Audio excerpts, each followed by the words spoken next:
Est-ce que tu aimerais connaître une méthode qui te permet de gagner la majorité de tes combinés dans les paris sportifs tout en ayant de belles cotes? C'est exactement ce qu'on a mis en place sur la deuxième partie de cette saison et on l'a fait devant tout le monde sur le groupe gratuit. La bonne nouvelle, c'est que je vais te présenter cette méthode dans cette vidéo en 5 points. De cette façon, tu vas apprendre à l'utiliser dès maintenant et à gagner la majorité de tes combinés. Mais la mauvaise nouvelle, c'est que sans l'intégralité de ces informations, tu ne pourras pas avoir de résultats conséquents, donc reste bien jusqu'à la fin de la vidéo parce que je vais tout te présenter. Premièrement, on construit notre combiné en fonction des statistiques disponibles d'année en année. On sait que les équipes à domicile ont plus de chances de gagner et on sait également que les matchs nuls représentent une issue possible entre 20 et 30% en moyenne. Par exemple, sur la Ligue 1, sans faire d'analyse, en jouant uniquement sur l'équipe à domicile ou match nul, tu gagnes en moyenne dans 60% des cas et c'est comme ça dans tous les championnats européens. Cependant, il y a une problématique, quand tu mets une double chance sur un favori, la cote diminue fortement. Et si tu prends des contre-favoris pour un combiné, c'est compliqué, mais on a trouvé une solution. La première solution, c'est d'utiliser les paris remboursés, par exemple avec la victoire de l'équipe à domicile remboursée si match nul, ou le match nul remboursé si l'équipe à domicile gagne. Grâce à ça, les cotes sont bien plus hautes. Et deuxième solution, est-ce que tu sais que maintenant la majorité des bookmakers te permettent d'ajouter des paris à tes combinés pour monter les cotes?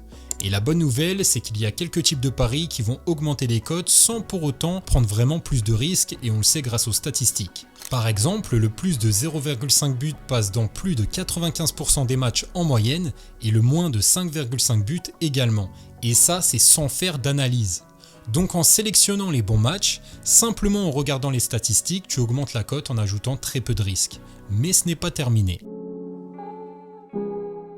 Combien de matchs tu dois exactement mettre dans ton ticket pour augmenter les chances de gagner?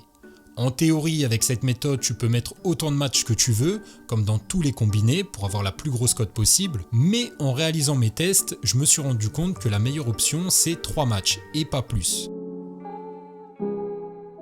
Maintenant, comment tu vas faire pour trouver les bons matchs? Parce que en théorie, c'est facile, mais dans la pratique, il faut aussi faire de bonnes analyses. Premièrement, il faut se concentrer sur les championnats européens, parce que c'est là que tu auras le plus d'informations. Il faut éviter les équipes qui vont jouer des matchs de coupe, parce que l'effectif peut tourner, mais aussi parce que les joueurs n'ont pas forcément la tête au match. Et dans la continuité, lorsqu'une équipe joue un match de coupe dans la semaine, celui en championnat sera toujours plus difficile. Il est donc préférable d'éviter ces équipes. Pour le reste, tu peux utiliser un site comme SoccerStat, mais la meilleure chose à faire est de suivre le foot pour avoir une vision du moment présent, parce que les stats c'est bien, mais lors d'un match, il faut prendre en compte d'autres choses comme les objectifs, la forme, les joueurs et la stratégie de jeu.